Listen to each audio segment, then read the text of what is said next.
And finally, let's talk about Wimbledon. So Wimbledon has announced that it's going to ban Russian and Belarusian players from this summer's tournament. It says it wants to limit the influence of Russia. Tom, that's a bit of a pompous statement from a kind of sporting body, isn't it? Oh no, it's absurd. I mean, that's the thing about all of these bans and boycotts, whether it's Russian sportsmen or artists or whatever else, is that the fundamental kind of premise of all of it is ridiculous. Like the idea that making sure that Daniil Medvedev can't compete at this year's Wimbledon will shift the dial in any meaningful sense in this war in Ukraine is ridiculous. But it's not just ridiculous, it's vindictive and it's discriminatory and it's really ugly. And you just wonder how we got into a situation in which these kinds of decisions are almost common sense. I mean, the All England Club, the organisers of Wimbledon, are out in front on this issue, if you like. Other tennis tours have just allowed Russian players to compete under kind of on neutral status, essentially. But at the same time, you know, this is something that we've seen across the board. There's just been this kind of like contagion of Russophobia. And it's interesting because on the one hand, people are saying, well, you know, you can kind of understand that there might be this kind of backlash, this kind of overreaction, overcorrection, whatever you want to call it.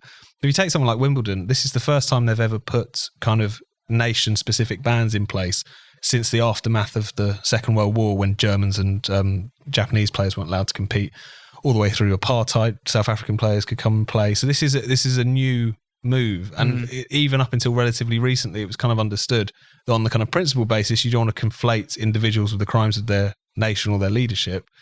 But it was also a kind of case that I think there was a sense that you couldn't really be drawn into controversy. You didn't want to be drawn into politics or whatever. Now, you know, a lot of that happened anyway. It's kind of impossible to separate sports from politics in many respects. These people live in the world, they have opinions and all the rest of it.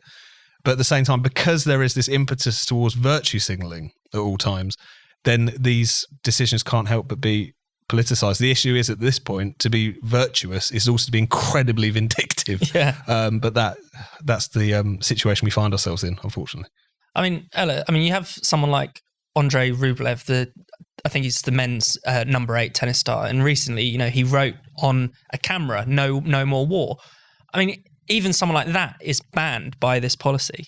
Yeah, but just it shows how superficial it is, which is it's not actually about, and we made this point when all the kind of Russophobia stuff was kicking off a number of weeks ago.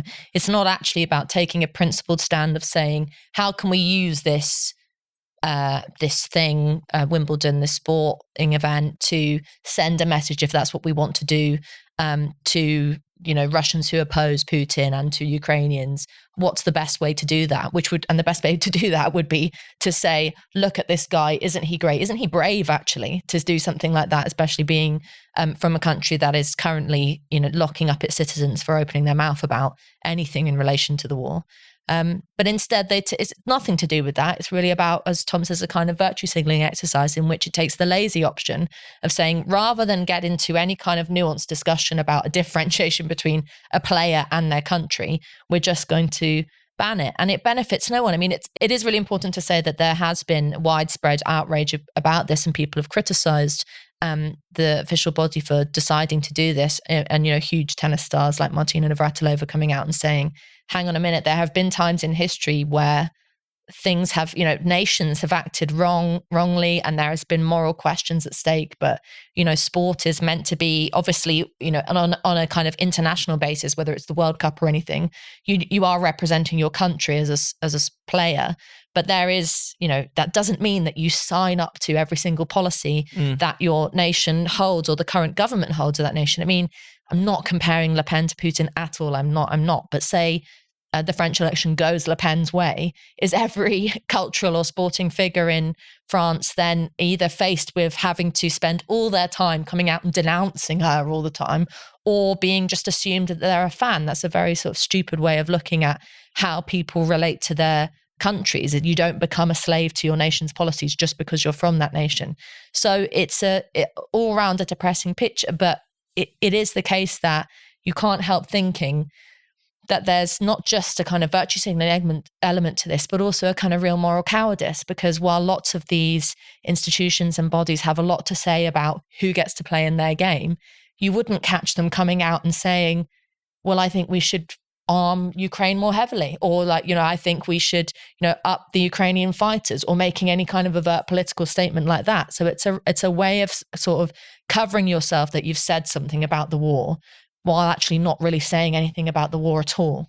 And Tom, I mean, it's never really a good idea to mix the culture war and real war anyway, is it? No, not at all. And I think that the combination of those two things has confused a hell of a lot of people, or made them come out and say things that they probably shouldn't in the midst of this particular conflict. It's also worth pointing out that this particular decision also has the kind of dead hand of Nadine Dorries on it. In terms of the reporting, according to the Times, there's been kind of months of negotiation, essentially, or at least discussions between her department, DCMS, and the All England Club in relation to what should happen. Apparently, at one point, and a minister floated this a month or so ago, there was this suggestion that Russian and Belarusians would be able to play, but they would have to first sign a kind of private declaration that they wouldn't express any kind of support for the war or anything particularly provocative in private. And I just think it's really striking that you have moves like this, which are seen as part of us kind of standing up for Western values, for liberalism, for all the rest of it.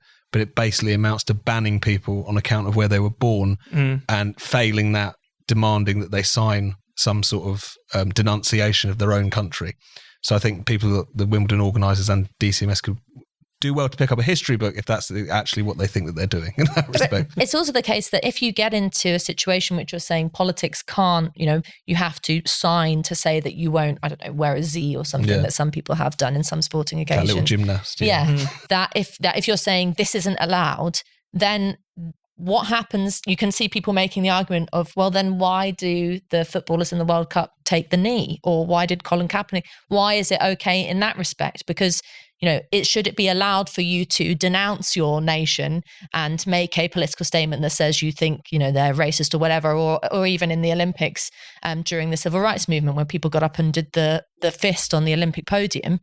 That's fine. But if you support your nation in a, you know, no bones about it, anything that's terrible, a Russian invasion of Ukraine, then that's not allowed. Well, isn't the whole point about sport that you have quite solid rules that are fair and that you don't allow people to make kind of political or subjective judgments? So they're just getting themselves in the hot water left, right and centre. Never mind the fact that there is no, as far as I can tell from any of the players, particularly the one who wrote "No More War, Please" on the camera.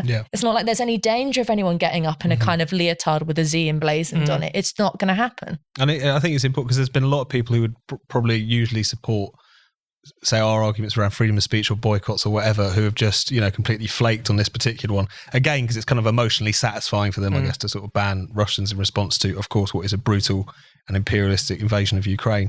But it's so important to underline, like the idea of banning that tennis player who wrote that anti-war message on a camera is going to do anything to change this. The idea that how well someone like Medvedev does in Wimbledon this year is going to somehow again lend all this esteem to the nation in which he just happens to come from. And at the same time, we are burnishing the Kremlin narrative, you know, which is to say that they don't just support the Ukrainians, the West, they just hate you and they hate me. They hate Russians. They want to see us wiped off the map. That's why they're doing all of this. So if the aim of Wimbledon and its organisers was to prove Putin right on that score, then mission accomplished, I guess.